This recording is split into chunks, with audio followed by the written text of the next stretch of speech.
Assalamu alaikum dear students, myself Naveed Ahmed. I'm here to teach you biology for grade 12. We were discussing chapter number 19.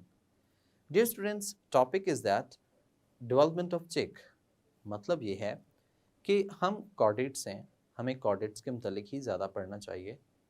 हम उसके मतलब basic development procedures, early differentiation कैसे होती है, different organ systems किस तरह से develop होते हैं, ऑर्गन्स कैसे बनते हैं, अर्ली डेवलपमेंटल स्टेजेस कौन कौन सी हैं, ये हमने डिस्कस करना था। सो हम चिक जो है इसको एज एक्सपेरिमेंटल ऑर्गेनिज्म लेकर हम इसके अंदर डिस्कस कर रहे हैं, बिकॉज वी नो दैट कि जितने भी वर्टिब्रेट्स हैं, कॉर्डेट्स हैं, उन तमाम के अंदर developmental stages, early developmental stages almost similar होती हैं। सो इन तमाम स्टेजेस को अंडरस्टैंड करने के लिए चलते हैं लाइट बोर्ड की तरफ। Students, we are going to study the lecture number 19.7 और you know that कि lecture number 19.7 के अंदर हम development of chick के मुतालिक डिस्कस कर रहे हैं। अब development of chick क्या है? एक vertebrate है और vertebrate होने के साथ साथ हमने कहा कि ये एक bird से belong करता है, यानी कि ये जो chick है इसकी बात की जाए that is a वर्टिब्रेट, ये वर्टिब्रेट है, वर्टिब्रेट, और ये चिक जो है ये बर्ड्स की कैटेगरी से बिलोंग करता है। इसे हम क्लास एवियन भी कह सकते हैं कि एवियन है, बर्ड्स से बिलोंग करता है। और हमने इसको क्यों लिया? To study the basic scheme of development and early differentiation, यानी कि हम डेवलपमेंट ऑफ चिक जो है इसकी मदद से बेसिक स्कीम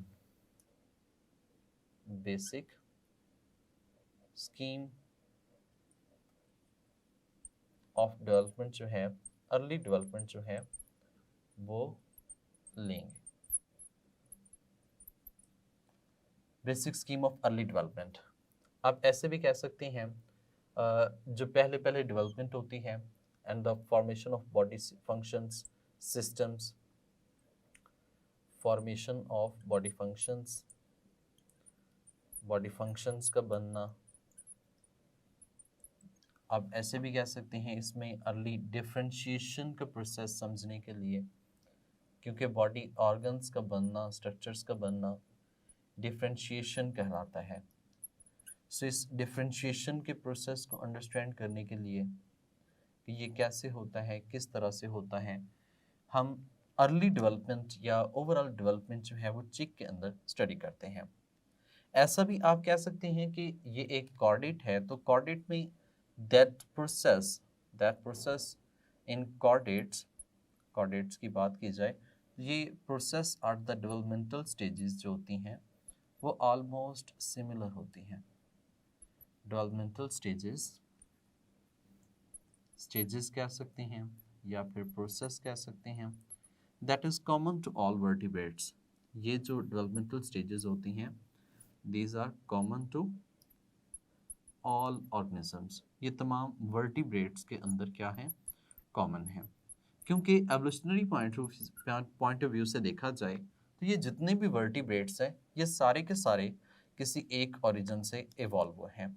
जैसे कि हम ओरिजिन जानते हैं कि सबसे पहले फ़िश इवॉल्व हुई थी, फ़िश से एम्फीबियंस बने थे, एम्फीबियंस से रेप्टाइल्स हैं, और रेप्टाइल्स से आगे फिर बर्ड्स इवॉल्व होते हैं।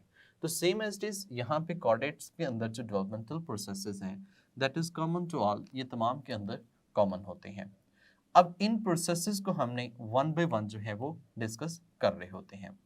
तो सबसे पहले देखते हैं इसकी फर्टिलाइजेशन एंड इंक्यूबेशन, यानी कि पहला स्टेप जो हम इसमें लेते हैं फर्टिलाइजेशन एंड इंक्यूबेशन।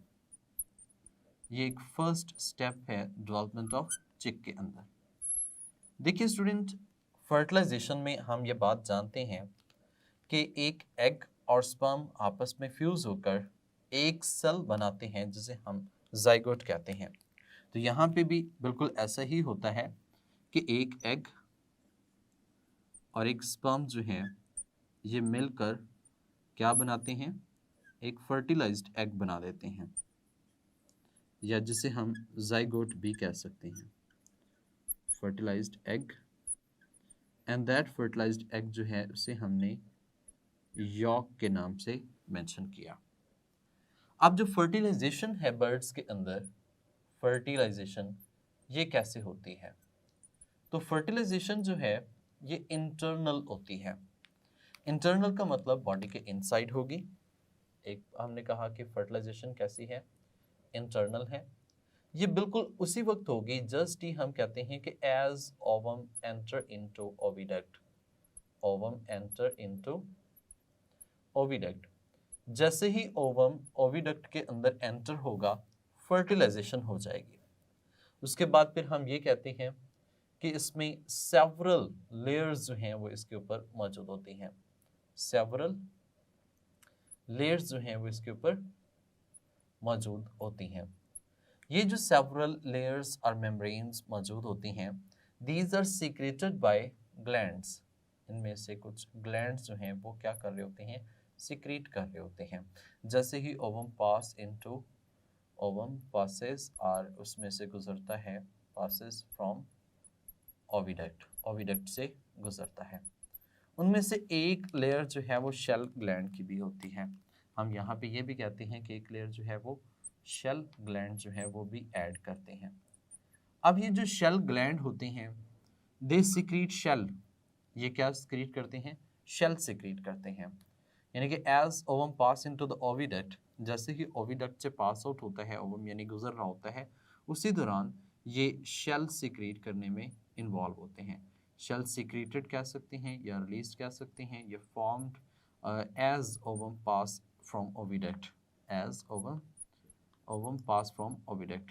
ठीक है, जैसे ही वो ओविडक्ट से पास फ्रॉम ओविडक्ट से होता है, उसी वक्त हम कहते हैं उसमें शेल जो है वो भी सीक्रेट हो जाता है। तो शेल ग्लैंड भी इसके अंदर मौजूद हैं।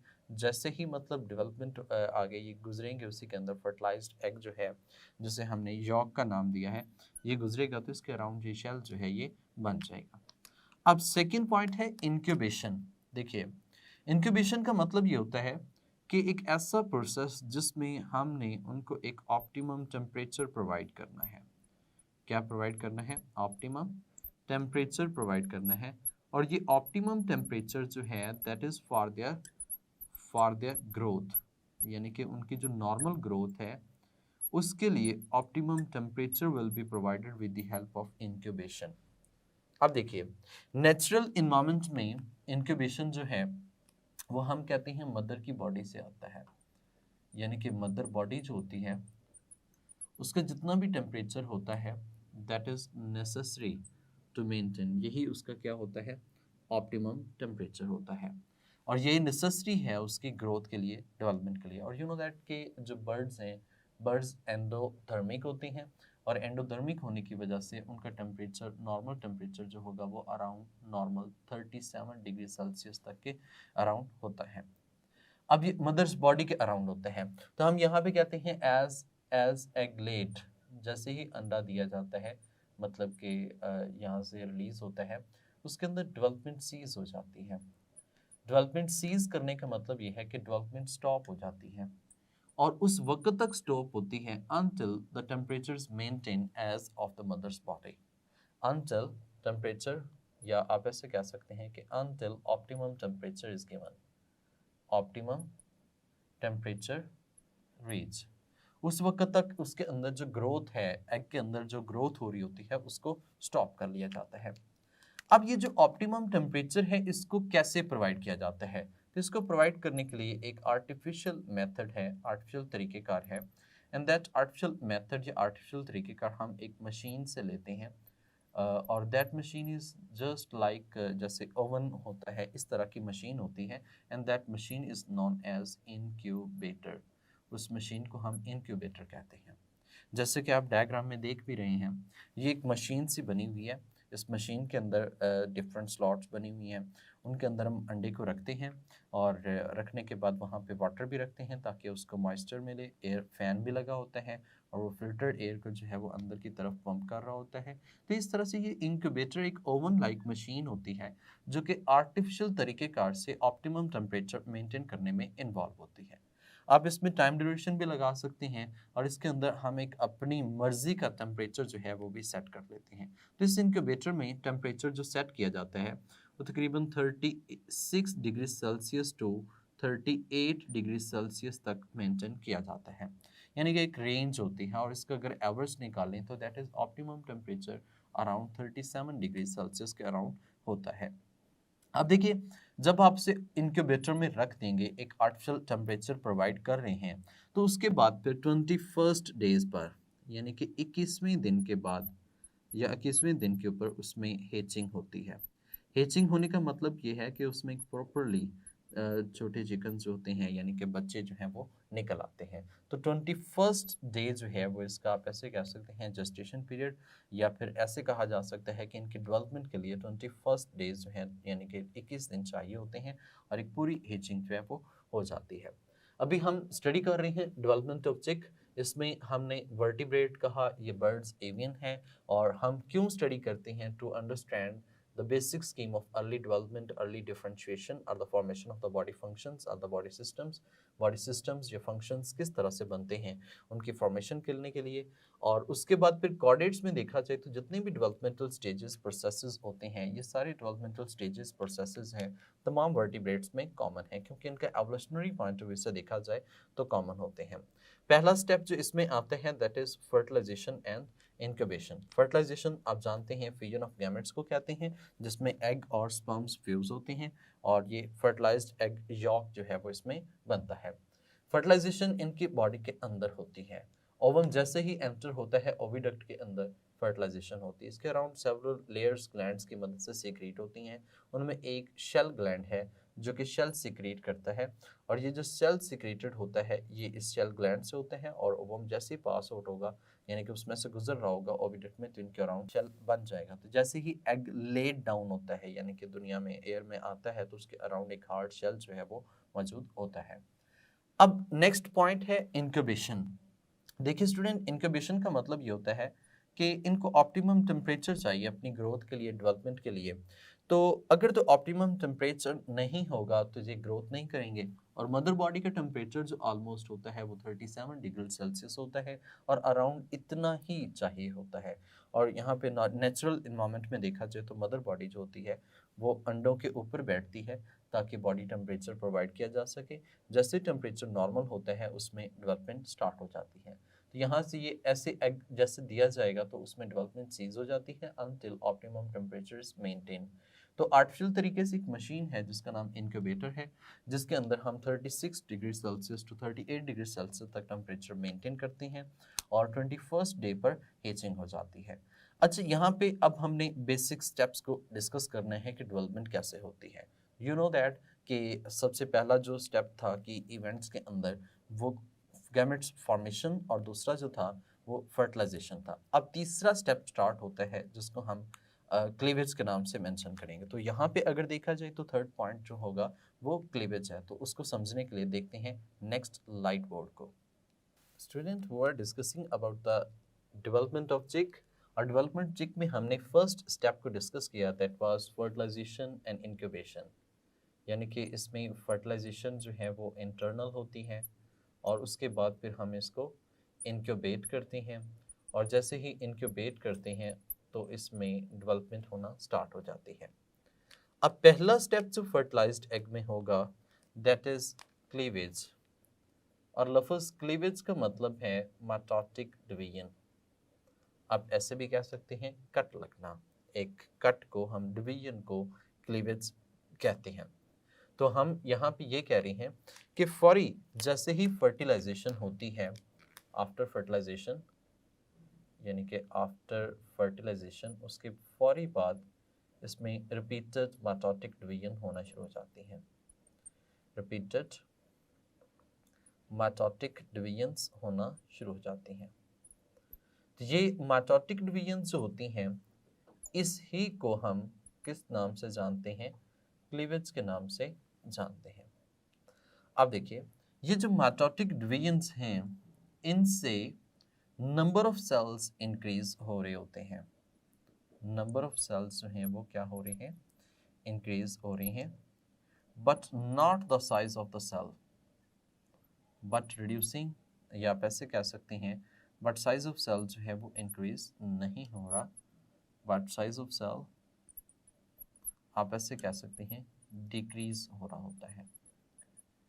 जैसे कि यहाँ पे हम बात करें, एक नॉर्मल एग मौजूद है हमारे पास इस तरह से, ठीक है।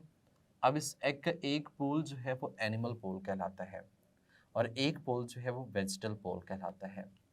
अब इस एग के अंदर ना दो चीज़ें मौजूद हैं। एक तो यॉक एग्जिस्ट कर रही है जो इसके इनसाइड है, और साइड्स पे जो है वो एल्ब्यूमिन प्रोटीन जो है वो एग्जिस्ट कर रही होती है। लेट्स सपोज कि ये स्ट्रक्चर जो इसमें मौजूद है inside, that is egg York, और ये जो एग यॉक है ये स्टोर्ड फूड होती है जो इसने यूटिलाइज करनी होती है।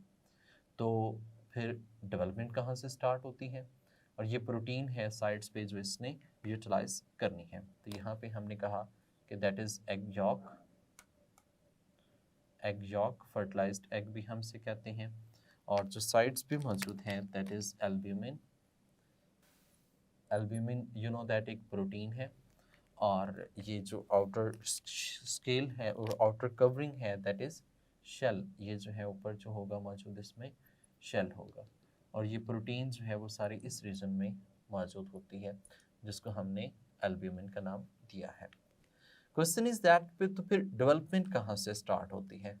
तो बर्ड्स के अंदर जो एनिमल पोल होता है, let's suppose that is animal pole, और ये जो एनिमल पोल उसको हम कहते हैं जहाँ से स्पर्म एंटर होता है और स्पर्म उसको फर्टिलाइज कर रहा होता है। दूसरा रीजन जो होता है वो वेजिटल पोल होता है। एनिमल पोल के अंदर जो इसकी डिवीजन होती है सेल्स की बहुत रैपिड हो रही होती है, जबकि वेजिटल पोल की तरफ इसकी डिवीजन ऑफ सेल्स बहुत स्लो होती है। अब एनिमल पोल की साइड पर एक छोटी सी डिस्क मौजूद होती है, छोटी सी डिस्क मौजूद होती है। That disc is of protoplasm, हम इसे ऐसे कहते हैं प्रोटोप्लाज्मिक डिस्क इसमें मौजूद होती है। प्रोटोप्लाज्मिक डिस्क इसमें मौजूद होती है। एंड यू नो दैट ये जो क्लीवेज होगी, ये cleavage confined to a disc, this confined to disc, ये इस डिस्क की पे ही कन्फाइंड होगी, इस डिस्क से अबव इधर उधर नहीं हो रही होगी। तो जब इस डिस्क के अंदर हो रही है, यानी कि इसी के अंदर क्लीवेज प्रोसीड होगी, इसके अलावा कहीं और पे फिलहाल क्लीवेज मौजूद नहीं हो रही, तो ऐसी क्लीवेज को हम डिस्कॉइडल क्लीवेज के नाम से मेंशन करते हैं। तो जो बर्ड्स होते हैं, यानी कि चिक की हम बात कर रहे हैं, तो बर्ड्स की जो क्लीवेज है, इस क्लीवेज को हम डिस्कॉइडल क्लीवेज के नाम से मेंशन करते हैं।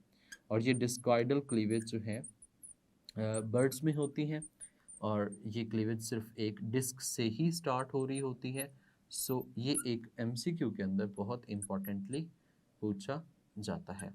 ये इंपॉर्टेंट एमसीक्यू है कि बर्ड्स के अंदर जो क्लीवेज होती है वो कैसी होती है। तो बर्ड्स के अंदर क्लीवेज जो होती है वो डिस्कॉइडल क्लीवेज होती है, और बर्ड्स के अंदर जो क्लीवेज है वो सिर्फ इसी डिस्क से ही स्टार्ट हो रही होती है, इसी पर कन्फाइंड होती है। अब क्लीवेज का जो पैटर्न है, ये पैटर्न डिफरेंट है इसके अंदर। अब लेट्स सपोज कि हम ये बात करें, इसी को हम रिप्रेजेंट कर रहे हों इस तरह से कि ये एक स्ट्रक्चर अवेलेबल है हमारे पास इस डिस्क का, इसके नीचे यॉक वगैरह बाकी सब कुछ भी जो है वो मौजूद है। लेट्स सपोज कि ये वो डिस्क है, ठीक है। अब इस डिस्क के अंदर डिवीजन होनी है। अब इसका जो डिवीजन का पैटर्न है ना, वो इस तरह से है कि पहली क्लीवेज, या आप ऐसे कह सकते हैं कि फर्स्ट एंड सेकंड क्लीवेज जो है, second cleavage that is vertical, ये हमेशा कैसी होंगी, वर्टिकल होंगी। लेट्स सपोज यहाँ पे देखा जाए तो पहली जो है वो एक्स एक्सिस होगी, पहली कैसी होगी, एक्स एक्सिस। होप सो कि आपको ये चीज़ नज़र आ रही होगी कि इसमें पहली जो है वो कैसे है, एक्स एक्सिस है जो एक को टू में डिवाइड कर रही है। ये इस तरह से वर्टिकल देखा जाए तो हम ऐसे भी कह सकते हैं कि ये वाई एक्सिस में कंसीडर होती है, और दूसरी जो है वो एक्स एक्सिस में कंसीडर होगी, लेकिन ये ऊपर से नीचे की तरफ वर्टिकल है। लेट्स सपोज कि मेरे पास एक एप्पल हो, उस एप्पल को मैं ऊपर से ऐसे कट करूं, तो ये वर्टिकल है। सेम इसी तरह से दोबारा कट करूं तो ये भी वर्टिकल है, लेकिन थर्ड कट जो है वो कैसा होगा, हॉरिजॉन्टल होगा। यानी कि एक में डिवीजन जो है वो 1 से 2 बनेंगे, दूसरे में 2 से 4 बनेंगे, और तीसरा जब ऐसे दरमियान में हॉरिजॉन्टली कट होगा तो उससे 8 सेल्स जो हैं वो डेवलप हो जाएंगे। यहाँ पे हम कहते हैं कि जो थर्ड क्लीवेज होगी, third cleavage will be horizontal to the surface. ये कैसी होगी, हॉरिजॉन्टल टू सरफेस। ये सरफेस के लिहाज से देखा जाए तो ये हॉरिजॉन्टल होगी, ठीक है।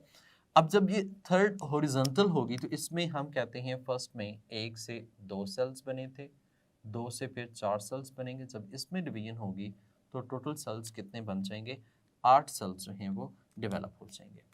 अब इस तरह से ये आगे फर्दर डिवीजन जो हैं वो होती जाएंगे। यहाँ पे हम देखें तो ये फर्दर डिवीजन जो है जैसे यहाँ पे होती है, उसके बाद फिर फर्दर जितनी भी डिवीजन्स होंगी वो इर्रेगुलर पैटर्न में हो रही होती हैं। मतलब इसके बाद नेक्स्ट फर्दर जितनी भी हैं वो सारी कैसे पैटर्न में होंगी, इर्रेगुलर पैटर्न में हो रही होती हैं, रेगुलर पैटर्न में हो रही होती हैं। अब ये जो इरेगुलर पैटर्न होता है इसके अंदर मैस ऑफ सेल्स यानी कि काफ़ी ज़्यादा डिवीजन्स जो है वो हो चुकी होती हैं। तो ये इस तरह से डिस्क थी, इस डिस्क की बात की जाए तो यहाँ पे ये डिवीजन्स हुई जा रही हैं, इसमें डिवीजन्स हुई जा रही हैं, और डिवीजन्स होने की वजह से नंबर ऑफ सेल्स जो हैं वो इसमें क्या हो जाएंगे, डेवलप हो जाएंगे। ये स्ट्रक्चर तो पहले तो इतना बड़ा एक सेल था, लेकिन यहाँ पे अब नंबर ऑफ सेल्स मौजूद हैं, सो इसलिए हमने कहा कि इसका साइज जो है वो डिक्रीज हो रहा होता है, लेकिन नंबर ऑफ सेल्स जो है वो क्या हो रहे होते हैं, इंक्रीज हो रहे होते हैं। तो इस तरह से नंबर ऑफ सेल्स जो है वो इंक्रीज करते जाएंगे।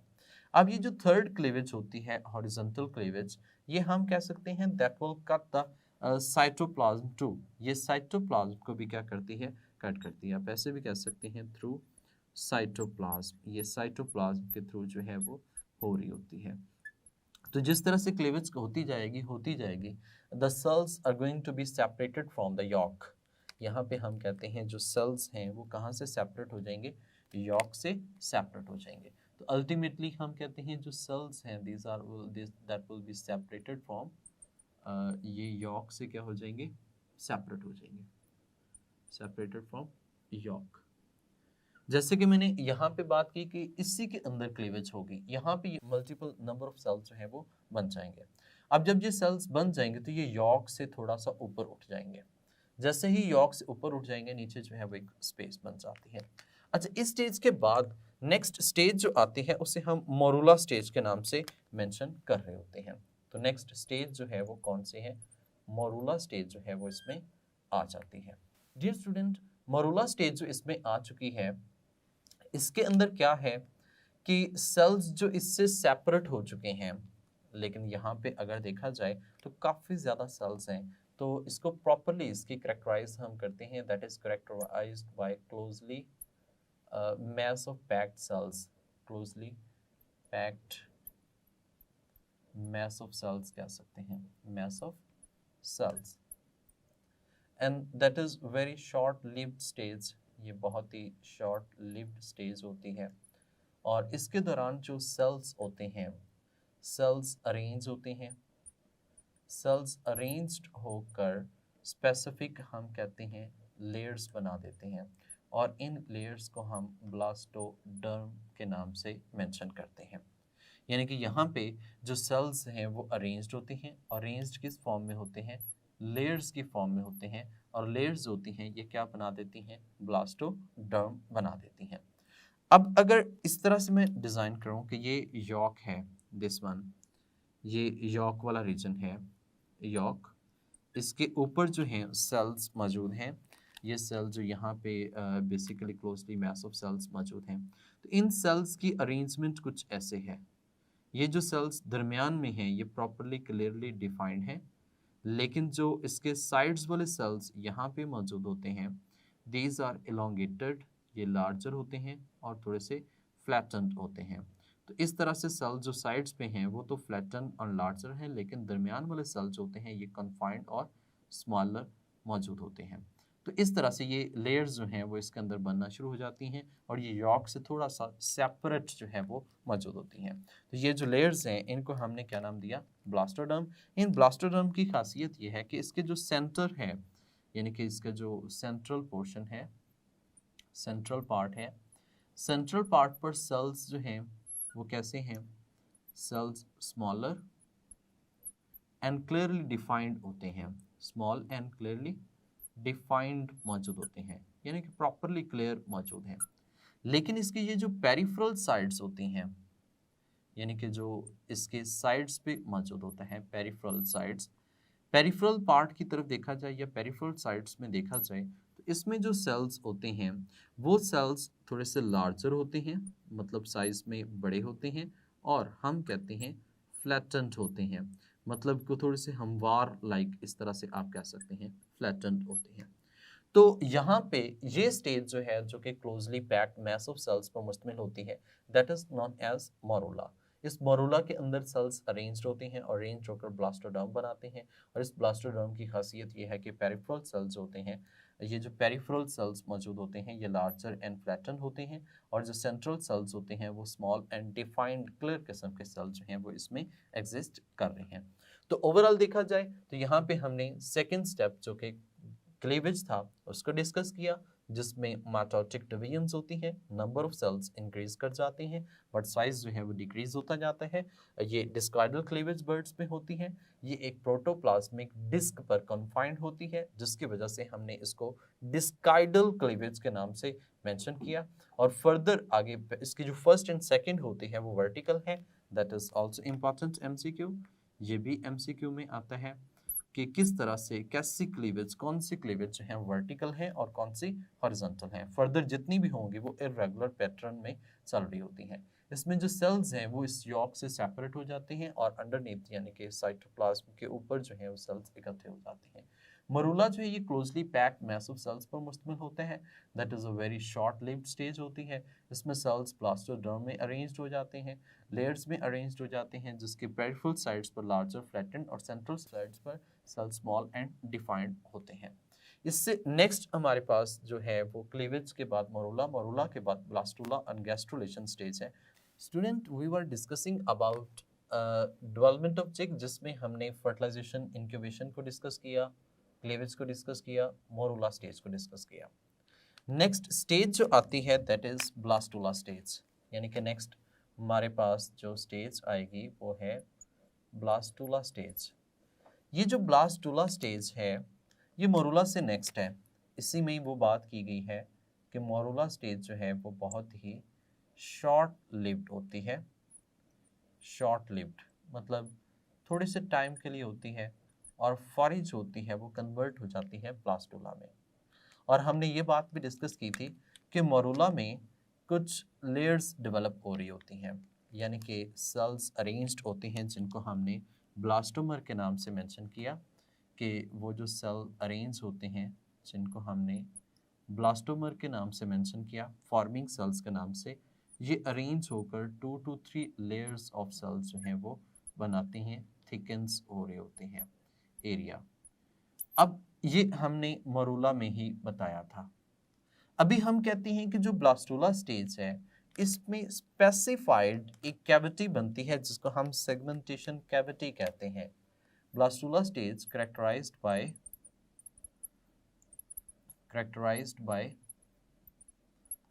characterized by segmentation cavity। इसमें सेगमेंटेशन कैविटी जो है वो डेवलप होती है। ये जो सेगमेंटेशन कैविटी है that is named as blastocoel. इसी को हमने ब्लास्टोसील के नाम से मेंशन किया। ये जो ब्लास्टोसील है इसको हम सब जर्मिनल कैविटी के नाम से भी जानते हैं कि ये उस लेयर के नीचे वाली कैविटी जो है वो सब जर्मिनल कैविटी कहलाती है। और ये बात तो आप जानती हैं, अगर सोडोसिलोम बनती है तो वो भी ब्लास्टोसील से ही डेवलप होती है। लेकिन यहाँ पर चूंकि हम चिक की बात कर रहे हैं तो इसमें प्रॉपरली ये सिलोमेट्स होते हैं, इनमें प्रॉपरली सिलोम डेवलप होगी, वो हम आगे डिस्कस करेंगे किस तरह से होती है। तो ये ब्लास्टोसील एक सेगमेंटेशन कैविटी जो है वो इसके अंदर डेवलप हो गई, ये इसी की वजह से हम इसे ब्लास्टुला के नाम से मेंशन कर रहे होते हैं। देखना यह है कि ब्लास्टोसील जो है इसके ऊपर जो सेल्स थे, जो यहाँ पे हमने कहा कि वो ब्लास्टोमर लेयर्स बनती हैं मोरूला स्टेज के अंदर, तो बिल्कुल ठीक है कि इसमें एक वो जो लेयर बन जाती है, that layer is known as blastomere layer. वो ब्लास्टोमर लेयर जो है वो इसमें डेवलप होती है। अब देखें, हम इसे डायग्रामेटिकली डिस्कस करते हैं। जैसे कि हमने कहा था ये यॉक है, ठीक है, यॉक। अब जो यॉक है इसके ऊपर यहाँ पे, ये तो यॉक वाला एरिया है, यहाँ पे सेल्स मौजूद थे। जो सेंटर में थे वो बड़े कॉन्फाइंड सेल्स थे, स्मॉलर्स थे, और जो साइड्स थी वो कैसे थे, इनलार्ज सेल्स मौजूद हैं। सेम यहाँ पे एक इस तरह से कैविटी सी डेवलप होती है, and that cavity is known as blastocoel cavity. आप ऐसे कह सकते हैं कि ये जो टू लेयर्स लाइक स्ट्रक्चर से बना है, इनके दरमियान में कैविटी बनी है, दिस वन। और सम टाइम हम कहते हैं इसके जो बिलो ये वाला रीजन है, जो इसकी कैविटी इन दोनों लेयर्स के नीचे है, इसको ब्लास्टोसेल कहा जाता है। तो यहाँ पे हमने कहा कि सब जर्मिनल कैविटी जो है वो इसके बिलो मौजूद होगी। तो ये वाला जो रीजन नीचे मौजूद है, ये रीजन सब जर्मिनल कैविटी कह सकते हैं, सब जर्मिनल कैविटी। और इसके अबव जो मौजूद है, जो इन टू लेयर्स के दरमियान में मौजूद है, दैट इज नॉन एज, ये जो स्ट्रक्चर है जो इसके दरमियान में मौजूद है, यहाँ पे एग्जिस्ट कर रहे हैं इन दो लेयर्स के, that is known as blastocoel. तो सम टाइम तो हम यहाँ पे जब ब्लास्टुला की स्टेज पे देखते हैं तो सब जर्मिनल कैविटी जो होती है या ये स्ट्रक्चर जो है, इसी को ही ब्लास्टोसील के नाम से मेंशन करते हैं। लेकिन बाद में जब ये लेयर्स सेपरेट होती हैं तो एक सेपरेट ब्लास्टोसील या एक ओवरऑल ब्लास्टोसील का स्ट्रक्चर जो है वो डेवलप हो जाता है। तो ये यॉक है, यॉक के ऊपर ये जो लेयर्स थी ब्लास्टोडर्म ये बनी, और इन लेयर्स के दरमियान में या यहाँ पे कैविटी डेवलप होती है, that cavity is known as, ये ब्लास्टोडर्म है। और ब्लास्टोडर्म की बात करते हैं तो ये कैविटी जो बनी है, this cavity is known as blastocoel cavity. तो ये स्टेज, इसमें ये जो सेल्स इसके साइड्स पे मौजूद होते हैं जो कि यॉक के साथ अटैच्ड है और दरमियान में से तो ऊपर उठ चुके हैं, ये रीजन जो कि यॉक के साथ अटैच्ड होते हैं, these regions are known as zone of junctions.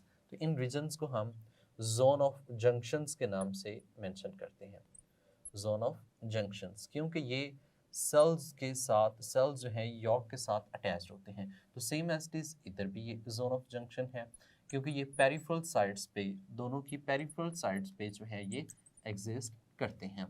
तो ये जोन ऑफ जंक्शन है जहाँ पे cells remain attached to the yolk, and in the centre the cells are going to be move upward, cells जो है वो ऊपर की तरफ मूव कर जाते हैं।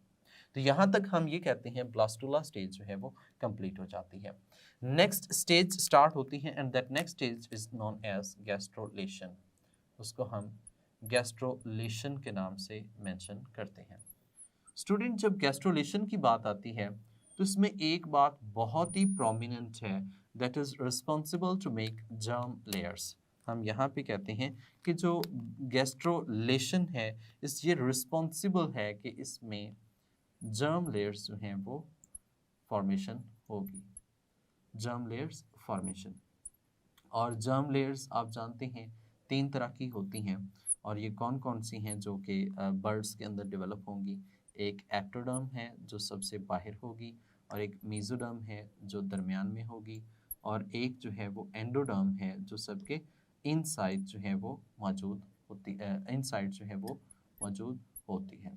और ये बात भी आप जानते हैं कि जो एक्टोडर्म है ये आउटर स्किन, ये आउटर स्किन और सेंट्रल नर्वस सिस्टम बनाएगी, जिससे हमने न्यूरोलेशन का प्रोसेस आगे डिस्कस करना है। वो न्यूरोलेशन यहाँ से एक्टोडर्म ही जो है ये रिस्पॉन्सिबल होगी। एंडोडर्म जो है इसमें हम कहते हैं कि स्पेसिफिक गैस्ट्रिक ग्लैंड्स कह सकते हैं, और इसमें गट जो है वो भी इसी से ही डेवलप होगी। गैस्ट्रिक ग्लैंड की अगर हम बात करें तो इसके अंदर क्या एग्जिस्ट करता है, इसके अंदर क्या एग्जिस्ट करता है वो एक तो हम स्टोमक की बात करते हैं, वो तो है ही, वो तो गट के अंदर शामिल आ जाएंगे, लेकिन गैस्ट्रिक ग्लैंड्स में एसोसिएटेड गैस्ट्रिक ग्लैंड्स आ जाते हैं, जिसमें पेंक्रियाज है, लिवर है, वो इससे फॉर्मेशन होगी। बाकी रेस्ट ऑफ ऑल जितने भी सिस्टम हैं वो सारे के सारे सिस्टम जो हैं that will develop from mesoderm, ये मेसोडर्म से डेवलप होते हैं। तो ये जो जर्म लेयर्स की फॉर्मेशन है ये किसके अंदर होगी? गैस्ट्रोलेशन के अंदर होगी। गैस्ट्रोलेशन में कैसे होती है? गैस्ट्रोलेशन में हम कहते हैं कि ये जो ब्लास्टोडर्म होती है that blastoderm is splitted into two, यानी कि हम ये कहते हैं दैट स्प्लिट, ये स्प्लिट हो जाती है और स्प्लिट होकर टू लेयर्स बनाती है।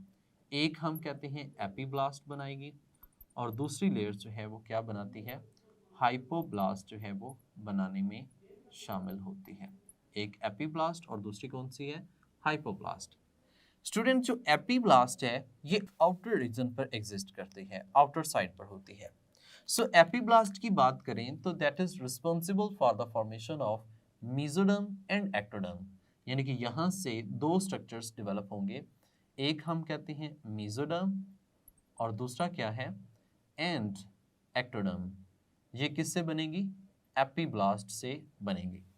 जबकि जो हाइपोब्लास्ट है that is responsible for endoderm.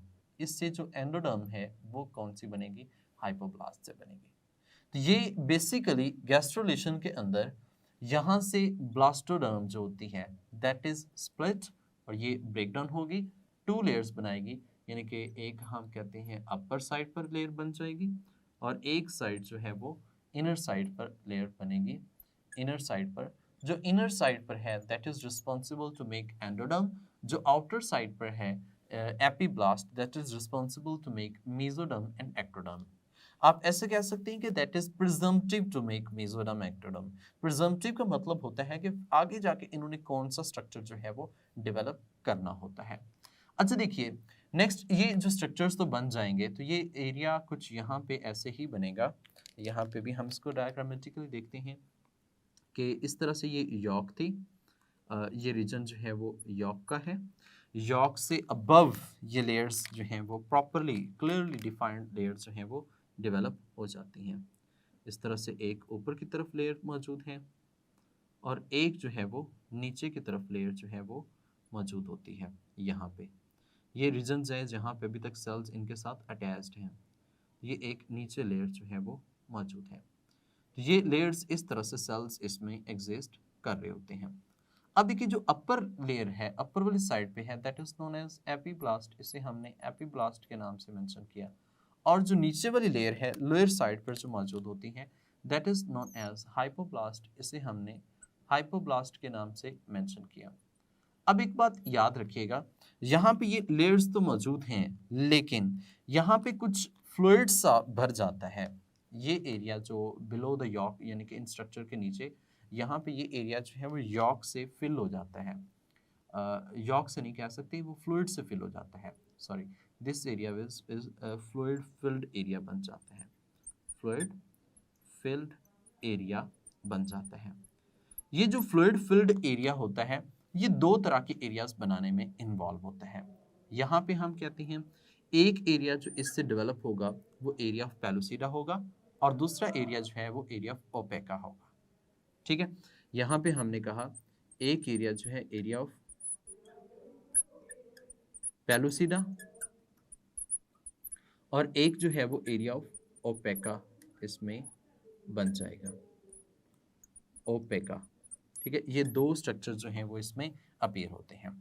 Student ये जो एरिया ऑफ ओपेका और एरिया ऑफ पेलुसिडा है इनके अंदर जो लाइट की ट्रांसमिशन है वो इंपॉर्टेंस रख रही होती है। यहाँ पे हम बात करें जो एरिया ऑफ पेलुसिडा है ये इसके रीजन्स वहाँ पे होता है जो कि इसके सेंटर में है, बिल्कुल ट्रांसल्यूसेंट अपीयरेंस देता है, इसमें बिल्कुल क्लियर सी हम कह सकते हैं कि लाइट जो है वो इजीली ट्रांसमिट हो सकती है। जबकि दूसरा है एरिया ऑफ ओपेका।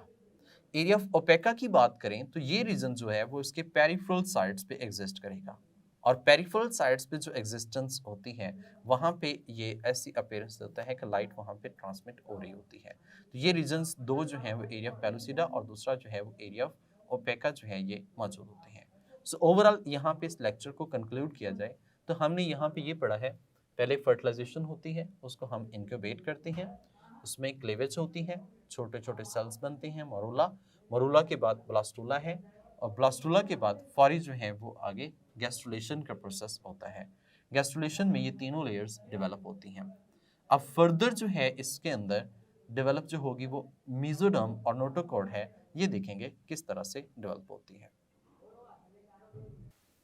डियर स्टूडेंट्स, उम्मीद करता हूँ कि आपको डिफरेंट स्टेजेस समझ आई होंगी, जिसमें हमने गैस्ट्रुलेशन तक डिस्कस किया, मतलब डिफरेंट लेयर्स किस तरह से बनती हैं। सो इन लेयर्स की बात करें तो एक एक्टोडर्म, एंडोडर्म और मीजोडर्म है। अब यहाँ पे क्वेश्चन अराइज ये होता है कि ये लेयर्स प्रॉपर तरीके से किस तरह से इवॉल्व होंगी, यानी कि जो मीजोडर्म है ये कैसे बनेगी, एक्टोडर्म कैसे बनेगी। हमने उसके प्रिजम्पटिव स्ट्रक्चर्स तो बता दिए कि इस तरह से हैं।